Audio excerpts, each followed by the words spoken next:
Code Geass has quickly become one of my favorite anime ever since I first watched it a couple months ago. So much so that I have now watched it at least 3 times within 1 month. Now, considering that you're probably thinking that I have a lot of stuff to say about this series, and if you were, well, you were correct. Today, I am gonna talk a bit about Code Geass, covering the original anime, the films, and its spin off, Akito the Exiled. So now, without further ado, let's get started.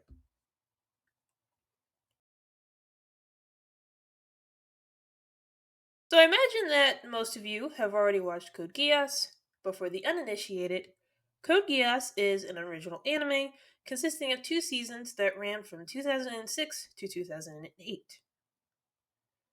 The series follows Lelouch Lamperouge, an exiled prince from a country called Britannia. Currently, he lives as a student in Japan, or Area 11 as it's been called since Britannia conquered it over 7 years ago. One day, he receives an ability called Geass from a mysterious woman named C2, and Lelouch then uses this new ability to help him as he leads a rebellion against the Holy Empire of Britannia.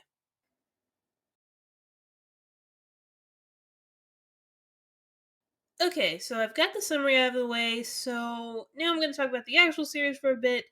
Though I do want to note that I'm not really doing a traditional critique here. This is more so me going over aspects of the series that I want to highlight. And the first thing we're going to start with is actually the music. So, first off, to get this out of the way, the openings and endings for Code Geass are all awesome. That's my understanding. Opening 2, which I believe is called Kaidoku Funo, is not particularly popular, but I happen to actually like that one. I mean, it's not my favorite or anything. That title belongs to World's End, but I do like that one a lot.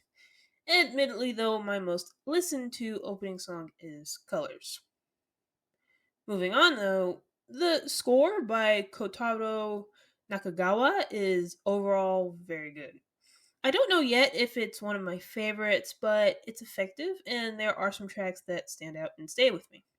One example is Devil Created, which is the music that plays whenever Lelouch uses his Geass.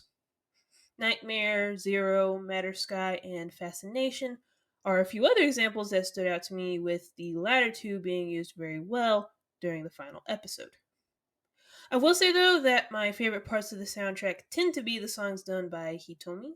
Tracks like Innocent Days, Alone, and Continued Story are my favorites.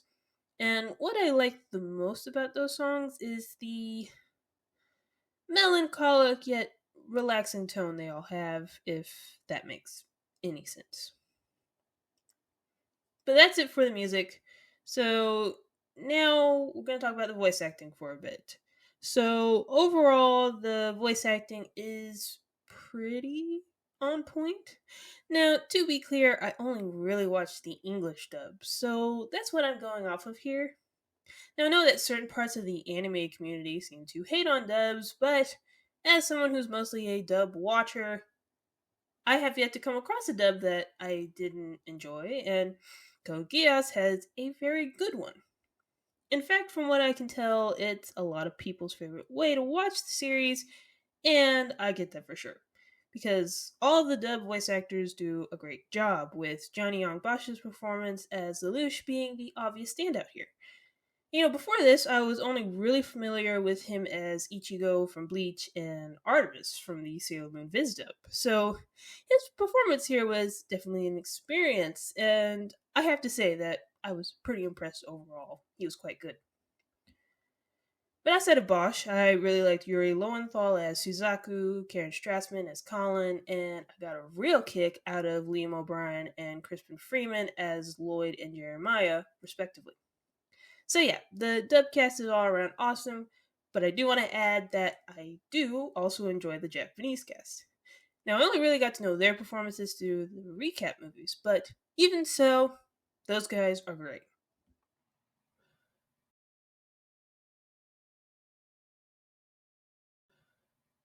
Now I'm on to the writing, and I feel like the writing is all around pretty solid. Like, for the most part, the story comes together quite well, though, of course, there are some hiccups here and there. Between the two seasons, R2 is definitely a bit messier than the first season, with certain plot points coming up a bit short due to them feeling rushed or underdeveloped. A big example for me is the Black Knight's betrayal in Turn 19. Now, I know that many fans have an issue with this one, and I am definitely one of them. I think the main issue there isn't so much the portrayal itself, because the seeds of distrust in Zero had been planted back in R1. It's more so about how that whole thing played out. So, first of all, the evidence that Schneisel has is just flimsy as hell. I mean, sure, there's a recording, but stuff like that can be easily faked, yet no one but Tamaki, of all characters, tries to cast any doubt on it. Also, why the hell would they believe that Geass exists? They've never seen Lelouch or anyone else use it, nor do they know how it actually works. And Ogi also doesn't provide any sufficient evidence for its existence. Like, he just comes in saying, oh, what he's saying is true, and then shows some pictures of people that Lelouch did use his Geass on, but that still doesn't prove anything because, well, these are just pictures. There's no physical evidence.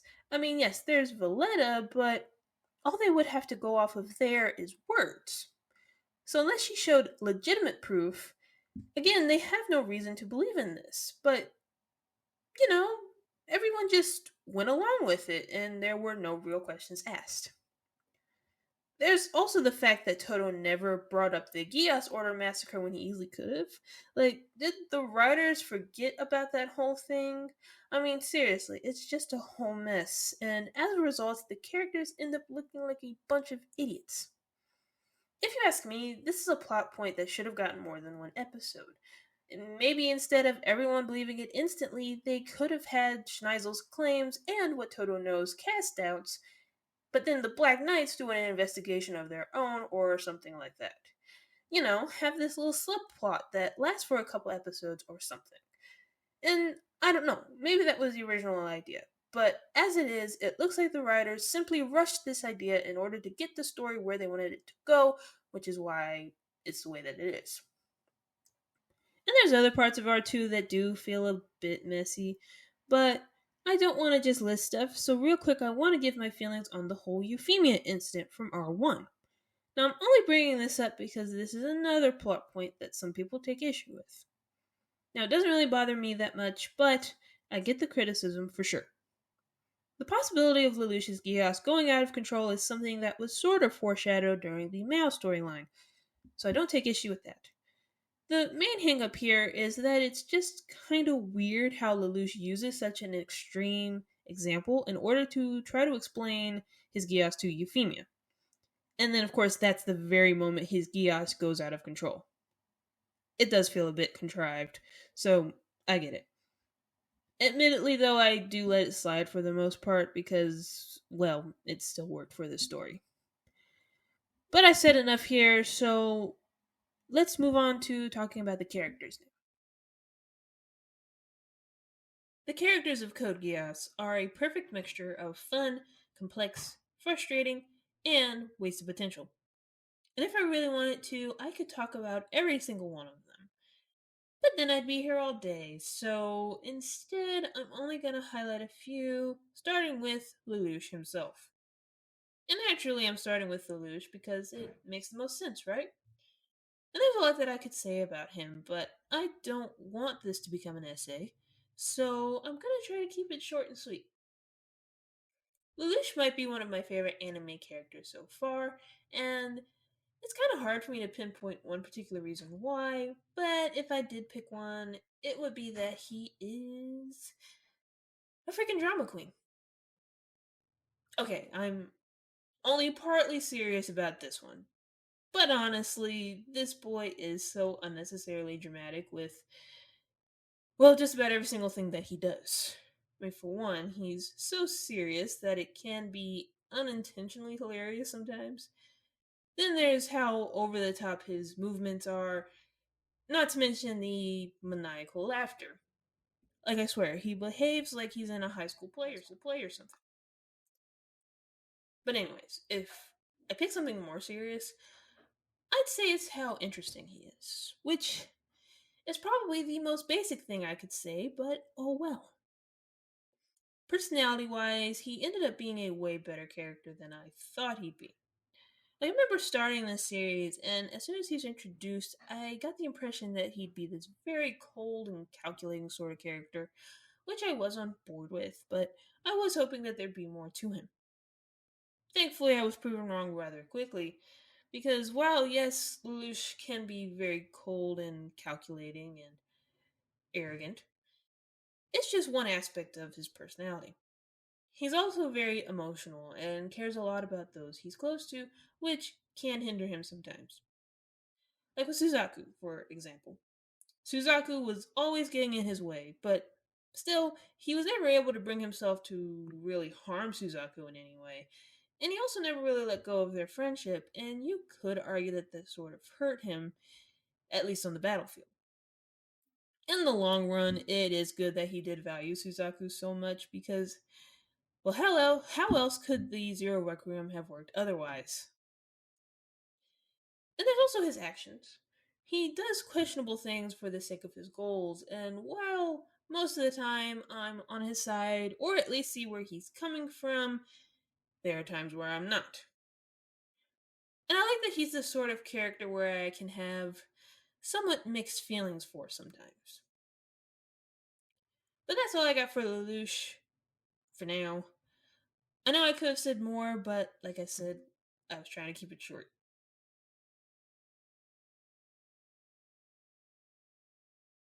So I know that a lot of fans don't like Suzaku, and believe me, I get it. Suzaku can be a pretty frustrating character, and all of that comes from how incredibly naive, hypocritical, and self righteous he is. Throughout most of the series, he acts as if he's on some moral high ground, as if he's so much better than Zero when he isn't. That is irritating, but despite that, I don't dislike Suzaku. Because to be completely honest, I see his point. He wanted to prevent bloodshed by changing the Britannian system from within, which isn't an inherently terrible idea. The problem is, though, that he just didn't go about things the right way, not to mention that he was extremely naive to believe that that was even possible with the way the Britannian regime was at the time.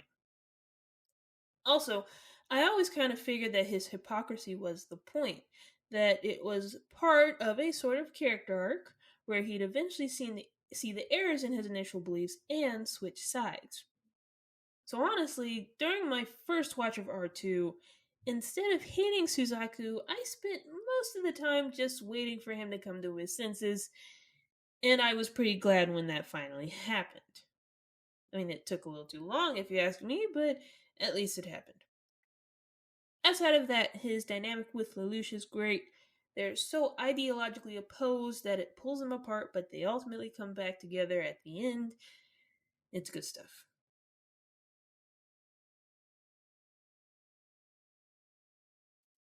You know, in spite of how much I like C2, I surprisingly don't have a lot to say about her. But I do have at least a few. So, to start things off on a more serious note, something that I didn't really think about until my second watch is how sad her life was up until she actually met Lelouch. I mean, first off, she was a slave. Then she got betrayed by the one person she thought she could trust. She was burned at the stake at some point. And then there's also the fact that people she cared about came and went as the years went on. That is pretty tragic, I'll say. And when you consider that, it's no wonder that she had a death wish, which in of itself is pretty sad. But for more lighthearted stuff, I mean, I really like her dynamic with Lelouch. You know, how she'll tease him and he eventually starts to do the same to her. How they slowly start to care about each other as time goes on, etc., etc. I also enjoy how witty she can be, but that's most of it, to be honest.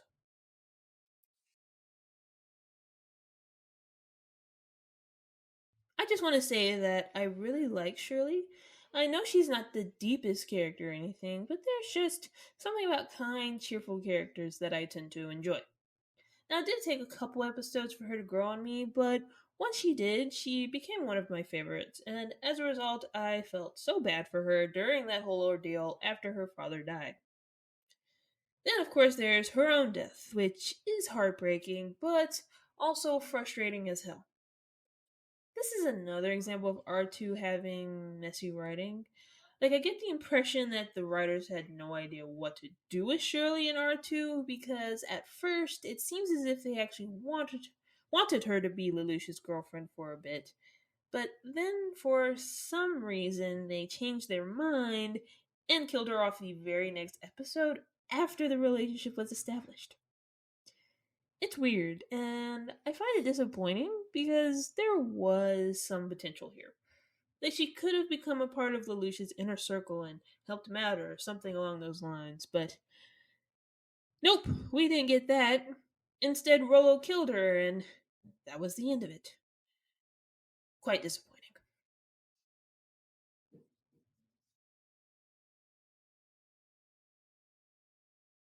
The only thing that I will say here is that what happened to Yuffie still hurts, and it always will. See, I really liked Euphemia. She was very kind, the closest thing to a saint in the entire anime. And she did have truly good intentions with the special administrative zone. I mean, I knew that there was no way that was going to work out, but I also didn't expect what happened in stage 22 and 23 to happen. And it's just so unfortunate. Like, I really believe that Yuffie deserved better. She really, really did. And that's all I've got for the characters. I was going to talk about a few more, but I had nothing to really say about them, so I cut it down to these five. I know I didn't say a whole lot about Euphemia, but I had really just wanted to say something about her for a bit. And with that, I've said most of what I wanted to in relation to the original anime. The rest of this video will cover the movies as well as Akito the Exiled.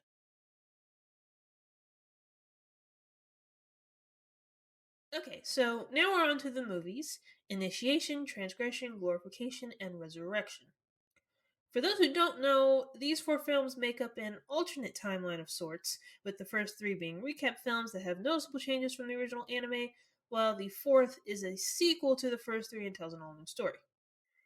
Now, I became aware of these films while I was still watching the anime, and originally I fully intended to skip over at least Initiation through Glorification because, well, they're recap films. I knew that some changes had been made, but I didn't see the point in watching the same story again just for a few changes. But then I decided to do this video, and in an effort to be thorough, I figured I'd give them a watch, and so I watched them, and well, I'm not gonna say that it was a complete waste of time because the changes made were kinda interesting, and I kinda liked a couple of them.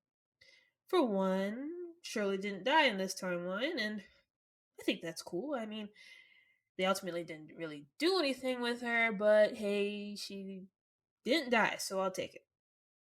The portrayal was also a bit better here. I mean, it's still not great, but at least this time the Black Knights didn't automatically assume the worst of Lelouch and actually gave him an opportunity to explain himself, which is better than nothing, I guess. There were also a couple things in Transgression that were kind of interesting, such as Suzaku actually being somewhat suspicious of Charles and V2's true intentions. I mean, again, nothing was done with it, but it was an interesting idea at least. However, outside of those small changes, I didn't get much out of watching these films. Like, honestly, by the time I got to Glorification, I had pretty much completely checked out. I mean, I was so bored it wasn't even funny. I did still cry at the ending, though, so there's that at least. So obviously, I didn't enjoy the recap films that much, but what about the fourth film, Resurrection? What do I think about that one? Well, it was a good time to be honest with you. It's a fun film with a very simple plot and not much substance, but I'm cool with that. I mean, that's all I really wanted it to be, anyways. Like, I got a real kick out of the nightmare fights, and it was also really nice to see the characters be civil with each other for once. Of the four, it's The only one that I'll probably end up revisiting at some point, but that's about all I got for Resurrection. So to sum it up, the films are a nice addition, but I just don't feel that strongly about them.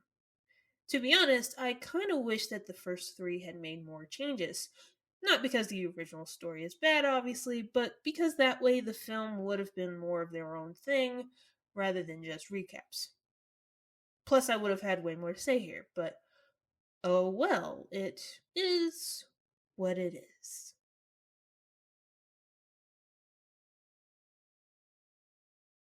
So, from what I've seen, it looks like the general consensus on this OVA series is overall quite mixed, which doesn't really surprise me. I mean, this is not gonna be everyone's cup of tea. For me personally, though, I really enjoyed the Akito the Exiled OVAs a lot more than I thought I would. But this was a quite enjoyable series, and I'd say that my favorite thing about it is how it shows a different side to the war. In the original anime, the entire focus is on Japan and Britannia. I don't remember whether or not the EU was ever mentioned there, but if it was, well, we never got to see it. So, seeing this side of the conflict was interesting, and obviously it helps expand the world a bit. Besides that, the characters of this series were quite interesting as well. I'd say that my favorite overall was Layla. She's a very compassionate person and has a strong desire to help others, which is so pure and I love it. She also ended up having a very fascinating Geass ability. Like initially I was super confused as to what it actually was, but it seems like it could be that she's able to connect people's minds or something along those lines. Now I'm not quite sure if that's right, but I do think that's very fitting for her personality, if so. Akito himself is also a good character, though I'll admit that I didn't connect with him as much as I wanted. I did like the little romance between him and Layla, though, and I do want to mention that these two are my favorite couple in the entire franchise. I mean, don't get me wrong, I am a C2 Lelouch fan for the most part, and I even liked Suzaku and Yuffie, but I just like these two a bit more. But anyways, the rest of the characters were pretty good too, and Shin was also a very good villain. If I have any criticisms, I'd say that it takes too long for the story to get going. I get that they had to make this last for 5 episodes, and I do appreciate the slower pace, but it just felt like the story started dragging after a while. Also, and this isn't really a criticism, but I kind of wish that a bit more time could have been spent with the crew bonding. I mean, what's there is fine, but I just wanted more of it. That's all. And that's basically everything that I have to say about the Code Geass franchise. I mean, I know that there's also manga, games, and other stuff based on the series, but I haven't gotten to those yet. If I ever do, I might do a review on them, but we will see. As of right now, the only supplemental material I have come across are the audio and picture dramas. Haven't gotten through all of them yet, but the ones that I have are all pretty good. Some of them are fun slice of life stories, while others help fill in missing pieces of the story. Like, for example, I remember wishing that more flashbacks of Lelouch and Suzaku as kids could have been included in the anime. Come to find out that that entire story had been put in the audio and picture dramas, which is really cool. I mean, I do wish that they could have been animated, but I'll take whatever I can get. From what I understand so far, every picture and audio drama except the R2 audio dramas are canon to the main story, so they're definitely worth listening to or watching if you haven't come across any of them yet. And speaking of which, if you haven't come across any of them yet, I recommend trying them out. If you're a fan of the English dub, the R1 audio and picture dramas are dubbed. The R2 ones, however, are only in Japanese. Luckily, the ones I've run into were subtitled, but most of them weren't. And for that reason alone, they are the only ones I haven't gotten to yet. And also, if you're wondering where you can find them, I've found a lot of them here on YouTube, so all you gotta do is look up Code Geass audio picture dramas and go from there. I really hope you have fun with it. And now I've officially said all that I wanted to say about Code Geass for now. I hope you all enjoyed the video. If you did, feel free to like and subscribe, I guess. Have a great rest of your day, and I will hopefully see you next time. Bye.